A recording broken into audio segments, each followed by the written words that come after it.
Just a couple seasons back, the Toronto Raptors were stuck in mediocrity inside the so-called LeBronzo era. However, general manager Masai Ujiri pulled off a genius stunt and hit it big in the 2018 offseason when the team was able to land superstar/fun guy Kawhi Leonard.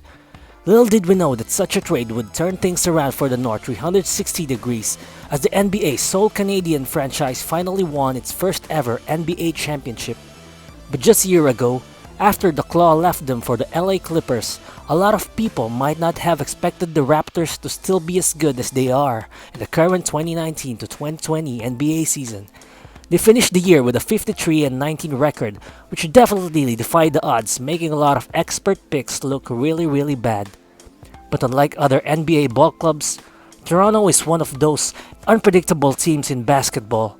You can even say that this team is an anomaly considering that in a lot of ways, it's safe to argue that they are still in an excellent position to win another title or two, even after their team MVP have left them. But how far can they really go, and until when can these Raptors squads sustain their winning ways?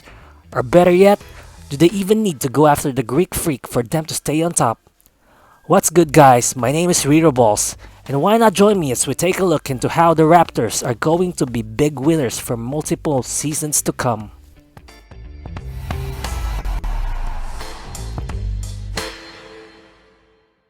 You might have asked the same question that's been pondered on by many, and that is, why are the Raptors still this good and why do they remain in the elite tier of Eastern Conference teams? Well, the obvious factor for all these is their superb coaching. Although not a lot has been known about head coach Nick Nurse prior to the 2018 season, the guy is a certified coaching vet and arguably the main reason for the team's success.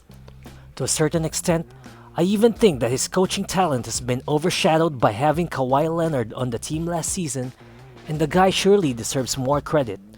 And boy, did he do exceptionally well this 2019 to 2020 regular season as he won the Coach of the Year award. Coach Nurse hasn't disappointed at all as Toronto once again lies just beneath the top-seeded Bucks. The Raptors system is one of those systems that heavily rely on multiple schemes on offense, but more importantly, their wins can be largely attributed to their defense. Watching the Raptors games, you'll see that Nick Nurse loves to employ a 3-2 zone defense which mostly utilizes the length of Pascal Siakam on top of the key. This kind of defensive scheme mainly limits the opposing team's shots inside the painted area. It also maximizes lateral movement to deny the ball from the perimeter, and as a result, teams are often forced to take bad shots or simply lose the ball. And honestly, this kind of system is a perfect fit for the Raptors as they don't have any shortage of capable perimeter defenders such as Kyle Lowry, Siakam, OG Anunoby, and Serge Ibaka, who are all capable of switching through defenders and denying the passing lanes. Because of this, Toronto sits second in the NBA with a 104.9 defensive rating. They are also the second best team in the league in terms of forcing turnovers, second only to the Milwaukee Bucks. On the other hand, the Raptors' offensive rating is kinda mediocre when compared to that of other elite teams. Toronto actually sits on the 12th position in the offensive rating category with 111.3 points, and well, offense isn't the most excellent area of their game and is mediocre at most for a championship contending team. However, this does not seem to be a very big concern at all, if you think of it. All thanks to the Raps having a total of 6 different players who are averaging double digits in scoring, with Spicy P the only one to average more than 20 points among those 6 guys. To put it simply, although the Raptors aren't among the best teams in terms of scoring the ball, they have been able to offset such offensive mediocrity by playing excellent defense. However, we will see how all of these factors come into play when the playoffs is all done. Personally, I believe that Pascal Siakam needs to constantly mix up his offensive game in the postseason if the Raptors want to win it all once again, as he is obviously their all-star and the next man up. But in totality, the genius of Nick Nurse in terms of making in-game adjustments have made it possible for this team to continue playing great.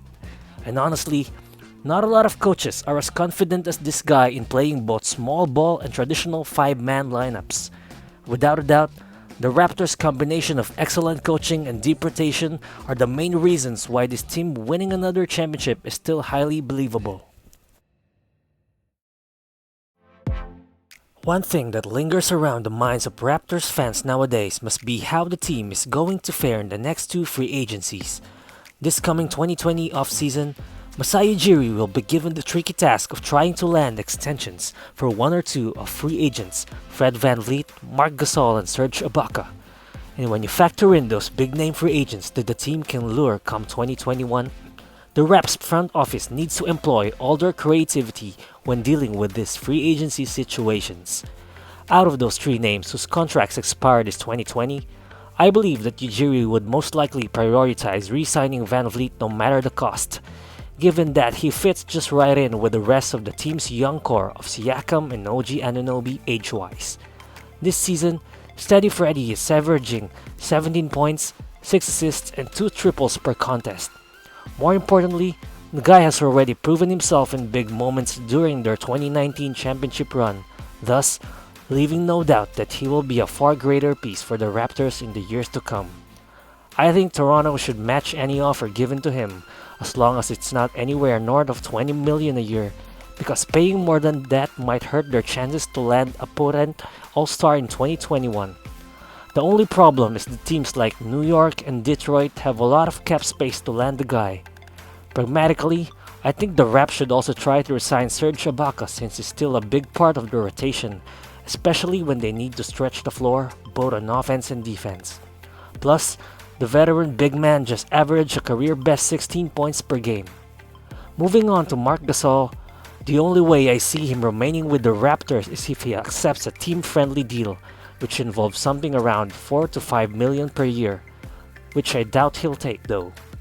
But since Ujiri is very good in playing these types of situations, he might be able to pull off a thing or two in terms of Gasol's contract. You just never know.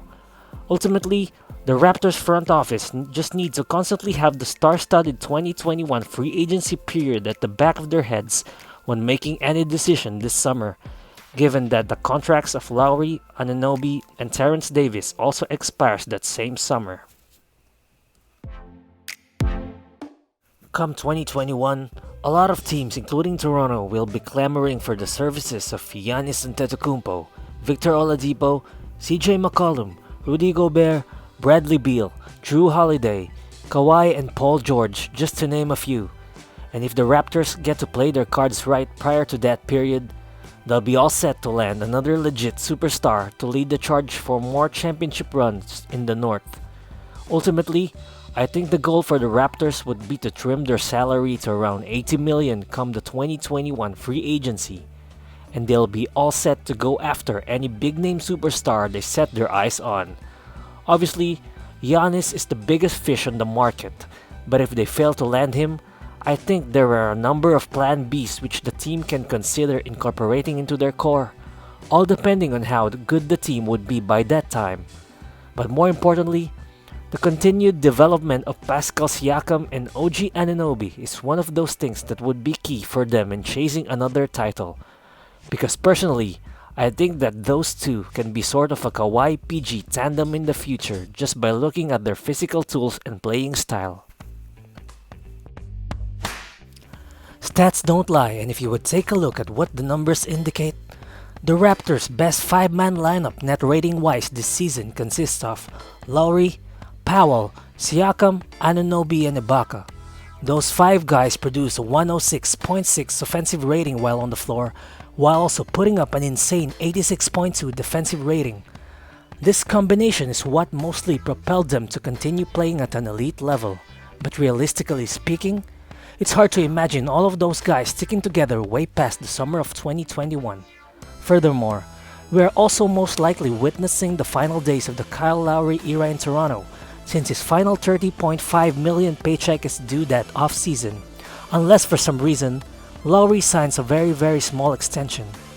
With that said, I think the Raptors must do everything they can to keep their core of Siakam, Anunoby, and VanVleet together for as many more seasons as they can moving forward.